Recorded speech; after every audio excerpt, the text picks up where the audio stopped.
Can the Oklahoma Sooners pull off a top 25 upset?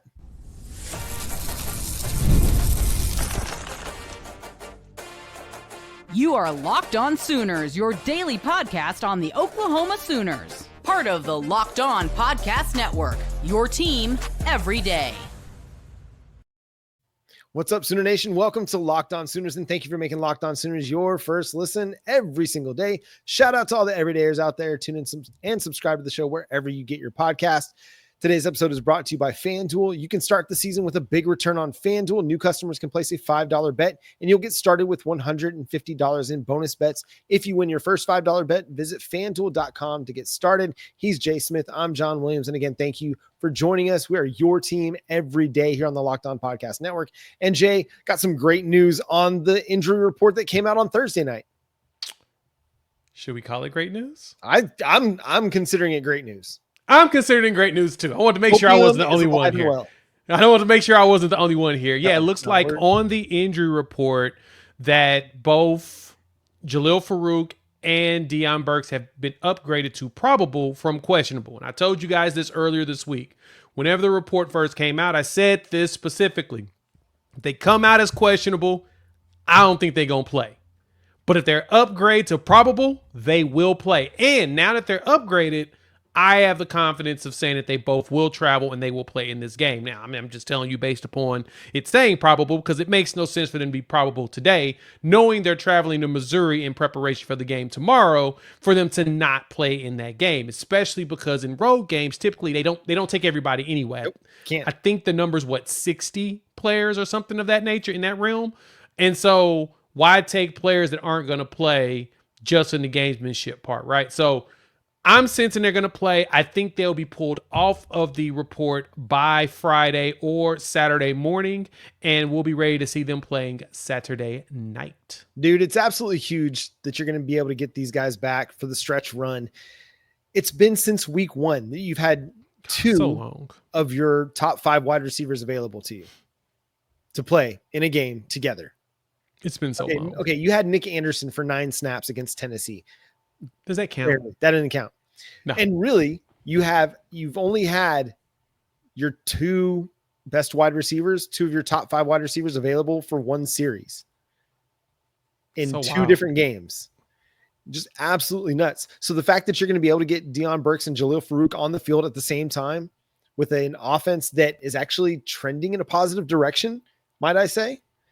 That's a plus. Jackson Arnold has been would love to have had these guys. I mean, he looked good when Dion Burks was out there playing in those first 3 games. And so, he survived it. He looked solid with it.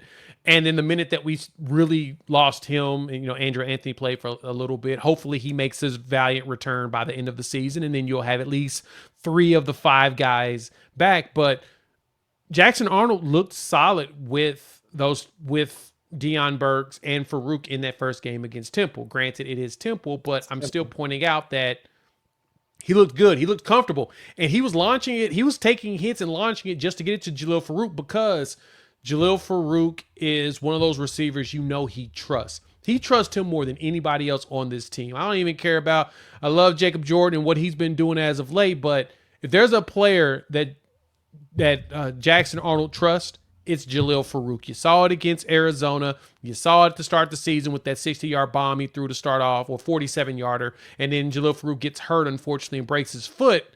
Now he'll have his favorite target back, and I expect him to force feed that man the ball, mainly because the way Jalil Farooq plays, he plays physical, and he plays hard. So he's going to find a way to get open, muscle his way to a catch, and try to get a couple extra yards here and there. And he's going to block. He's the total package when it comes to that. And you get that, then you get Dion Burks to go with it. So you got your burner in the slot. So imagine both Burks and Jacob Jordan out there in the slot spots. It's going to be a pain in the butt for Missouri. Yeah, if you go 4 wide and you can run J.J. Hester, Dion Burks, and Jacob Jordan and Jalil Farooq, I think it gives you a lot of options as an offense. But you mentioned a few things about Jalil Farooq. The other thing is the guy can make a 50-50 catch. Yep. We've seen it. He can make a contested catch. You don't have to worry about him having to be 100% absolutely open, because he's strong at the catch point. I know somebody in the comments is going to mention the 2 fumbles in the red zone against Arizona. Is what it is. He's still a good player, and he's still a player that's going to be able to help you, especially if you want to get him involved in the short to intermediate passing game. If you want to get him involved on some reverse stuff, some jet sweep action. Jalil Farooq's really, really good with the ball in his hands. Just figure out a way to do it. Same with Dion Burks. Really, really good with the ball in his hands. And it allows you to make Missouri play the perimeter more. You can stretch them wide with the wide, the reverse concepts, the jet sweep concepts, because they both run the ball really, really well when the ball is in their hands. So just finding ways to get the ball in their hands is going to be paramount.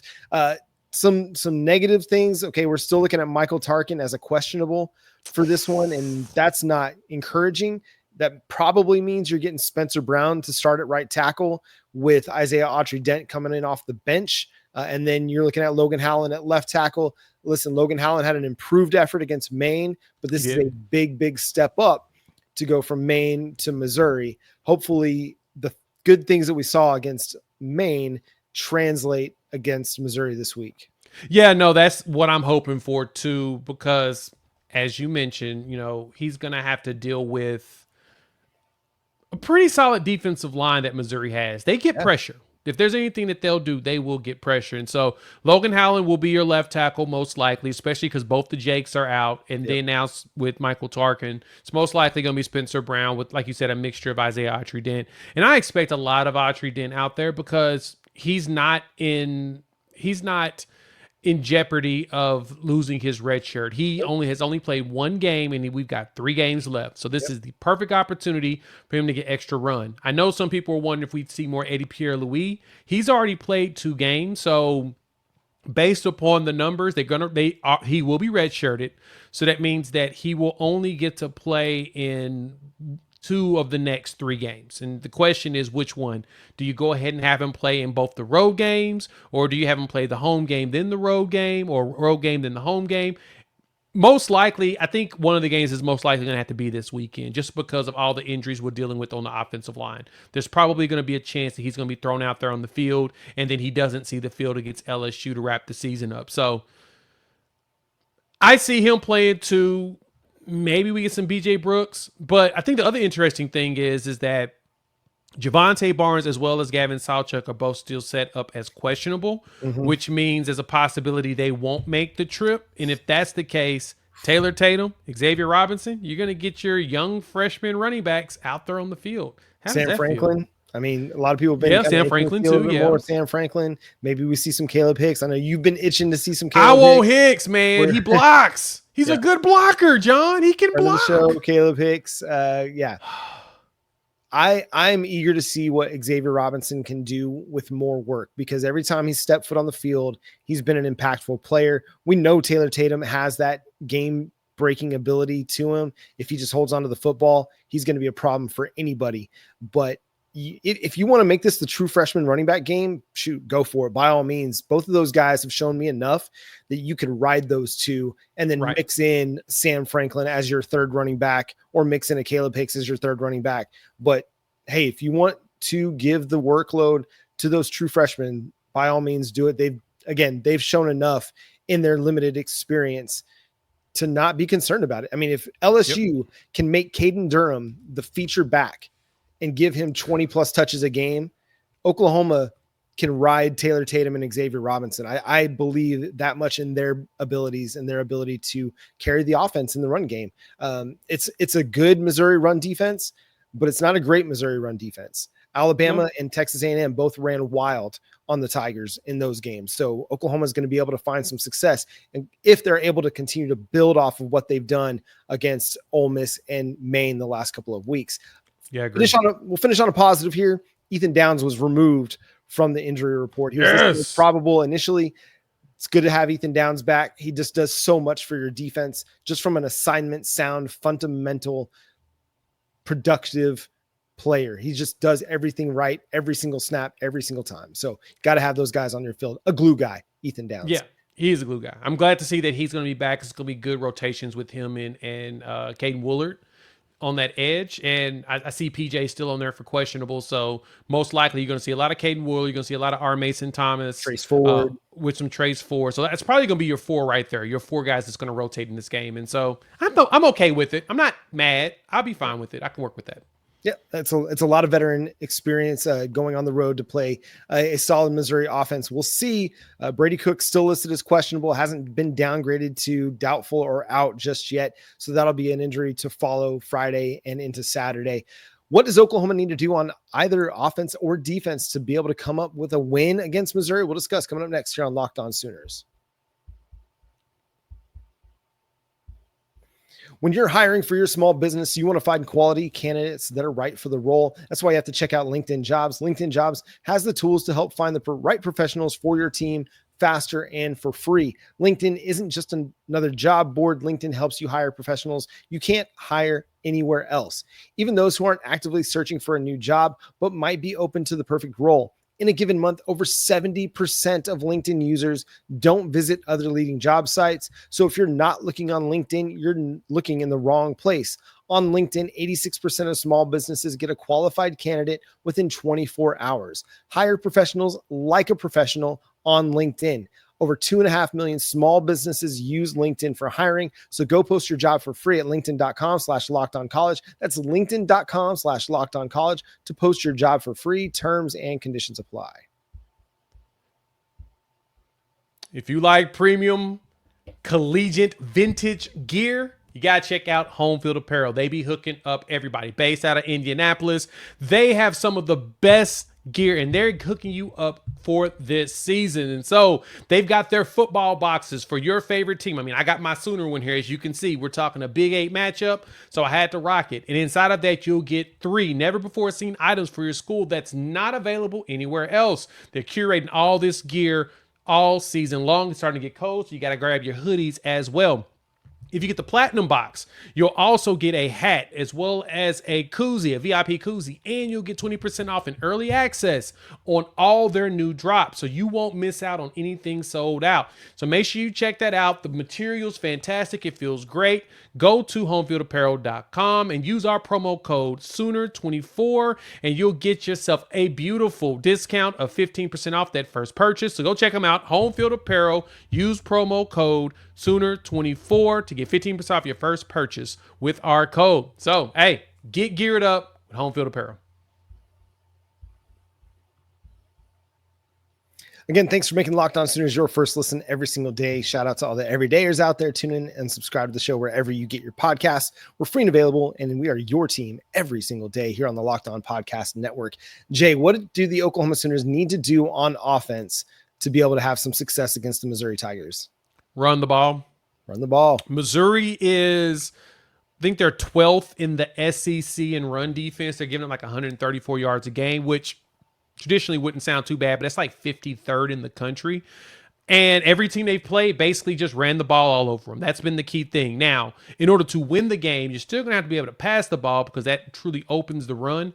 But for Oklahoma to win this game, especially with the offensive line shifting again, you got to run it down their throat. We're going to have to go out there and muscle them and get the ball into Taylor Tatum's hand on a regular basis, get the ball into, if X-Rob plays, get Xavier Robinson running it down their throat. Right? If you get some Caleb Hicks playing, run it down their throat with him. Heck, bring him Emeka Megwa. Tell him you're going to get some run too. Run it down their throat with him too. The key thing is getting as many runs as possible downhill and just keep them exhausted. And then you can start chunking some passes deep to your wide receivers. The good thing is with Jalil Farooq back and Dion Burks back, you can get some really good blockers to go along with what J.J. Hester's doing. So, yeah, to me, the most important thing is running the ball and time of possession. Yeah, and I think they'll find some success. The offensive line's gained some confidence, and there just seems to be a better connectivity between Joe John Finley, Bill Bedenbaugh, what the offensive scheme wants to do, what the offensive line is doing. It's just working a little bit better. And even go back to the Ole Miss game, right? Just 1 week with Joe John Finley as the offensive coordinator, and Ole Miss gave up more rushing yards than they had at any point this season. They had only allowed 67 rushing yards per game. Oklahoma ran for more than 100, and Javante Barnes himself ran for 67 yards in that game and averaged 4-point-something yards per carry. So did Taylor Tatum. So Oklahoma can find success on the ground against Missouri. even without Michael Tarkin, even without, some of these other guys playing offensive line for him, I think they can still find some success running the football. Got to protect it. You cannot give Missouri any short fields, especially if it's looking like it's going to be Drew Pine at quarterback. Don't give him any confidence of playing on your half of the 50.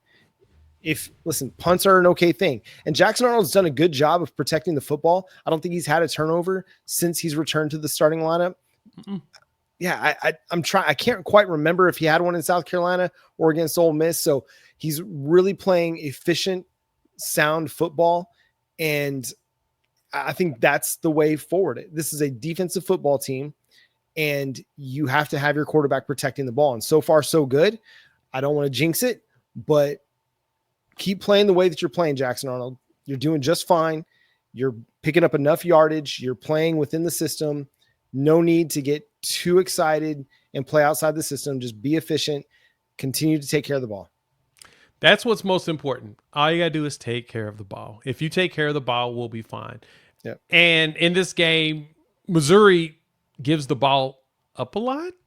They have a tendency of handing the ball, giving the ball away, especially if Drew Pine ends up playing. So we'll talk about the defensive side in a minute, but mainly on the offensive side,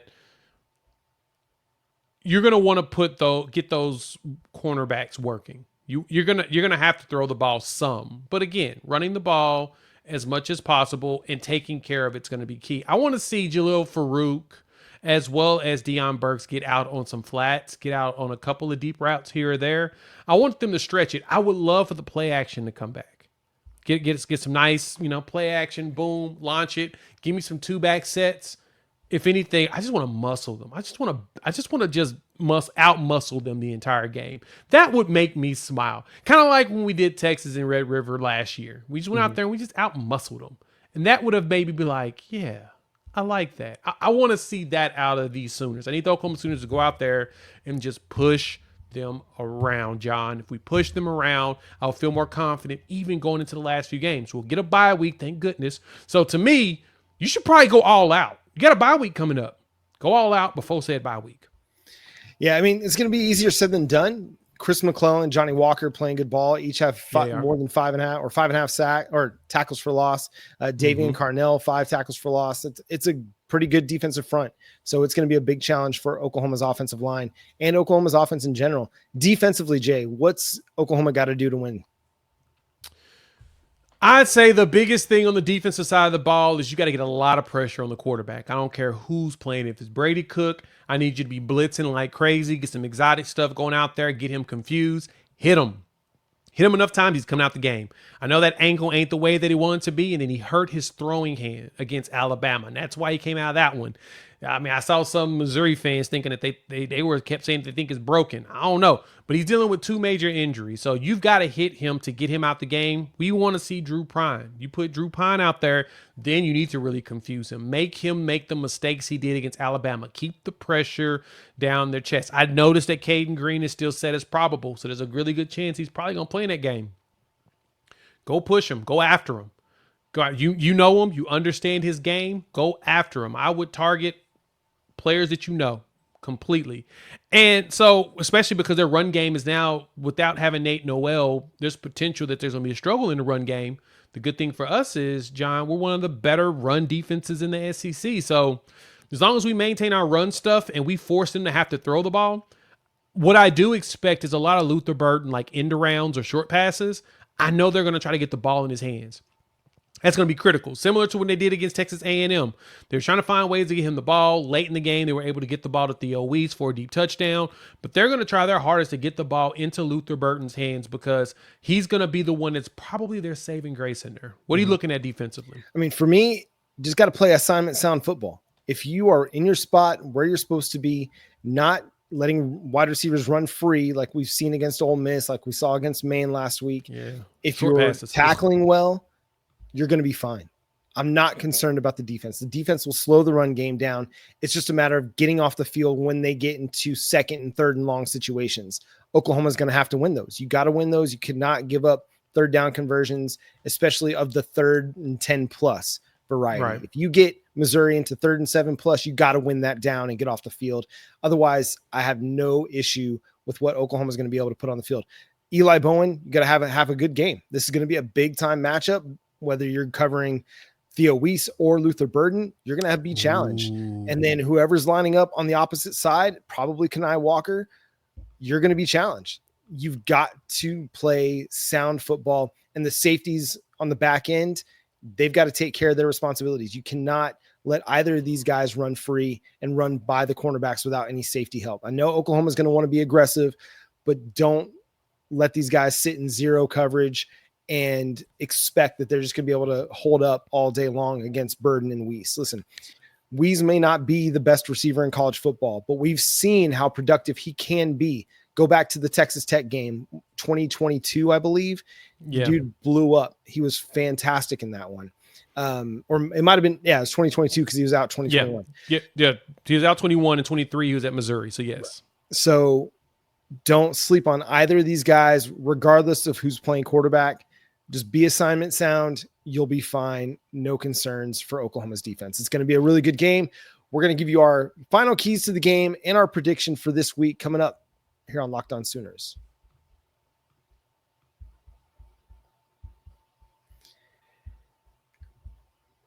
With Robinhood Gold, you don't need a silver spoon to eat up the financial favors of the 1%. Robinhood Gold allows offer others to get the rates and perks usually reserved for high society. Now, the resourceful individual with Robinhood Gold can earn the very liberal rate of 4.5% APY on uninvested cash and be rewarded with a handsome 3% retirement boost on an IRA account. Robinhood Gold provides the privileges of a high net worth for any net worth. These generous benefits are now available for only $5 per month. The new gold standard is here with Robinhood Gold. Sign up at robinhood.com/gold. Terms apply. For product specific disclosures, visit robinhood.com/gold. Investing involves risk. Rate may change. Gold membership is offered by Robinhood Gold LLC. Get ready to tackle NFL action with FanDuel, America's #1 sports book. Because right now, new customers can bet $5 and get $150 in bonus bets if you win. That's right. So right now, Oklahoma is still sitting at 2.5, and in some spots, they'll let you buy it up to -3.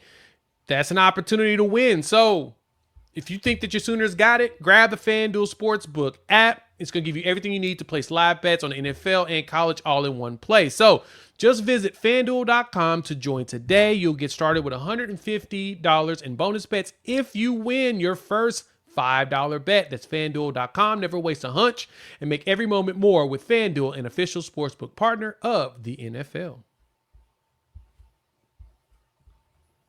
Jay, before we get to our final keys of the game and our prediction for this week, which SEC game is the most intriguing to you in week 11?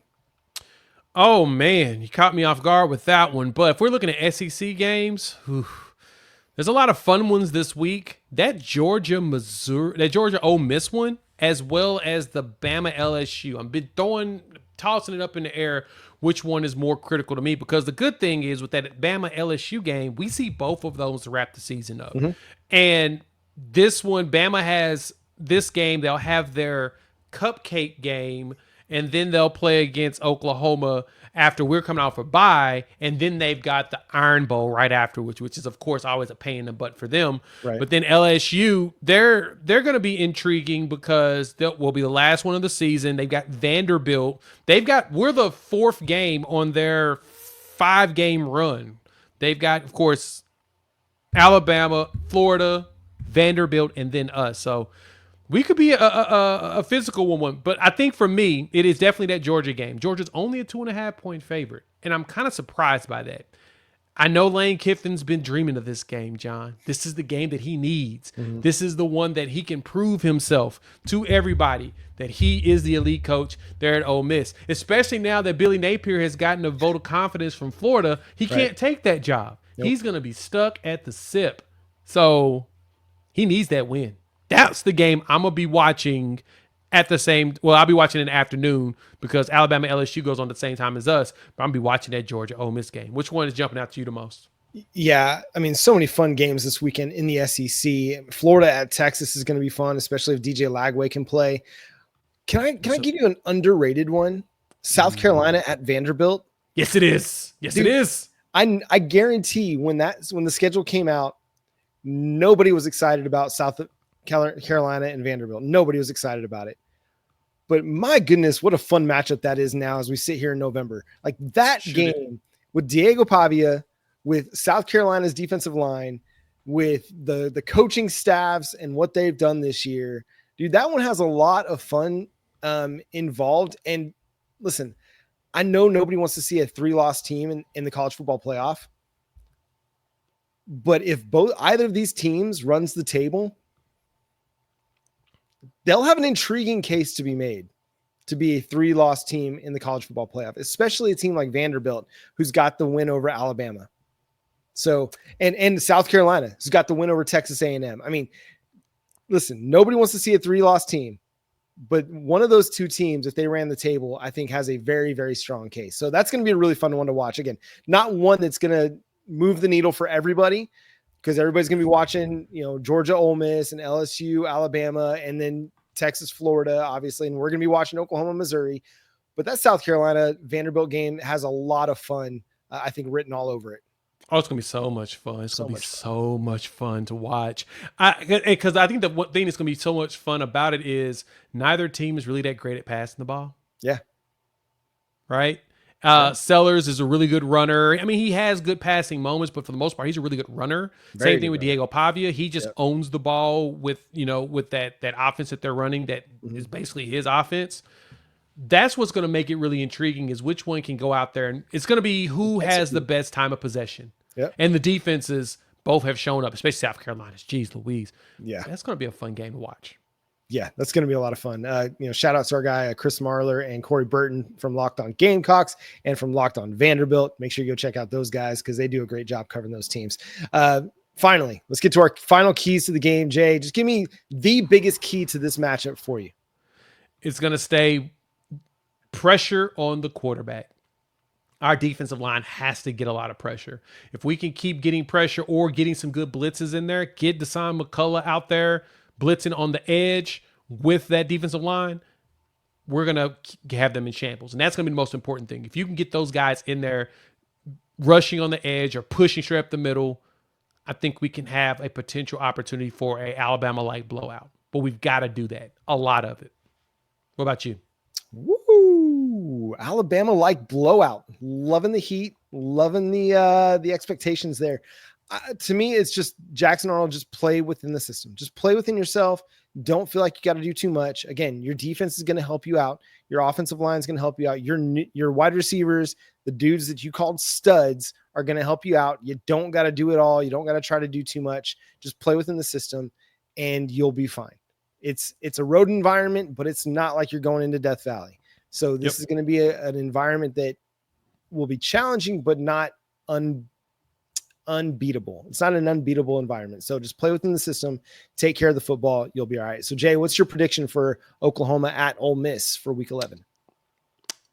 At Missouri, you said Ole Miss. It's pretty good though. It's okay. After the best of us. Oh my gosh. It's early. Give me Oklahoma 28, Missouri 10. Wow. Okay. All right. So much of this depends on whether it's Brady Cook or Drew Pine. I think we probably expect it's going to be Drew Pine and not Brady Cook, even though Eli Milhouse Drinkwitz is keeping his cards close to the chest. I'm going to say it's Oklahoma 27. I'm going to give Missouri a little bit of respect and say 14. I think without Nate Noel, things get very, very tricky for them. Yeah. So that to me is probably, that's the only reason why I give us a chance of being able to do that. Not having Noel, it's going to hurt them. I think that's going to really hurt them more than anything. And Marcus Carroll is a solid back. He's not bad, but Noel seems to be the one that took over to be their main bell cow.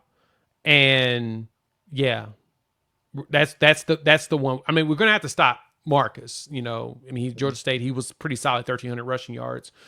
But this year it was Nate. And as long as we bottle up Carroll, I think we'll be fine in that game. But yeah, I think losing Nate Noel is going to hurt them a lot more than they anticipated. But at the same time, not having a quarterback that can really throw the ball very well. I mean, Drew Pine threw 3 interceptions this season, all of them against Alabama.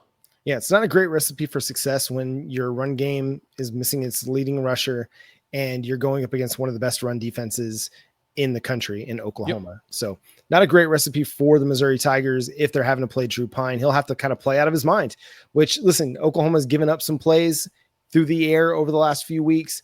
I don't think they'll play a 100% clean game, but I think they'll play a better game and they'll pick up the win, get bowl eligible, and have a chance to finish the season on a high note. And that's going to do it for today's episode of Locked On Sooners. Thanks so much for tuning in, being a part of the show. Subscribe to the show wherever you get your podcasts. We're free and available on all podcast platforms. Again, we are here for you every single day as part of the Locked On Podcast Network, your team every day. Follow Jay on Twitter at Unfair Sports. Check out his show at Unfair Sports on YouTube as well. Follow me at John9Williams. You can read my work covering the Sooners over at SoonersWire.com. And be with us Saturday night as we'll go live following the conclusion of Oklahoma at Missouri.